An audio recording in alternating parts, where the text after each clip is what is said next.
Beetroot malt எப்படி செய்யறதுன்னு பார்க்கலாம். அதுக்கு 200 கிராம் பீட்ரூட்டை சின்ன சின்னதாக கட் பண்ணி மிக்ஸி ஜாரில் போட்டு நல்லா அரைச்சி எடுத்து ஓரமாக வச்சுக்கோங்க. ஒரு கடாயில் 20 கிராம் பாதாம், 20 கிராம் முந்திரி, 4 ஏலக்காய் போட்டு இதையும் வறுத்து ஒரு பிளேட்டில் மாற்றி வச்சுக்கோங்க.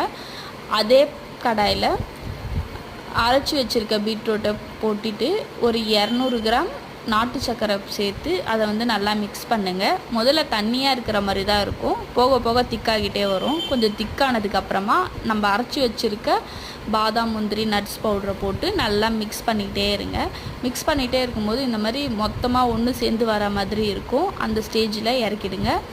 இறக்கிட்டு ஃபேன் காற்றுல ஒரு 20 நிமிஷம் நல்லா மிக்ஸ் பண்ணிக்கிட்டே இருந்தீங்கன்னா இந்த மாதிரி பவுடர் மாதிரி கொஞ்சம் கிடச்சிரும். அதை மிக்ஸி ஜாரில் மாற்றி பல்ஸ் மோடில் அரைச்சி இந்த மாதிரி ஏர்டைட் பாக்ஸில் போட்டுக்கோங்க. இதை எப்படி செய்யறதுன்னு பார்க்கலாம். 2 ஸ்பூன் மால்ட்டு போட்டுட்டு பால் ஊற்றினா ரெடி. இந்த வீடியோ பிடிச்சிருந்தா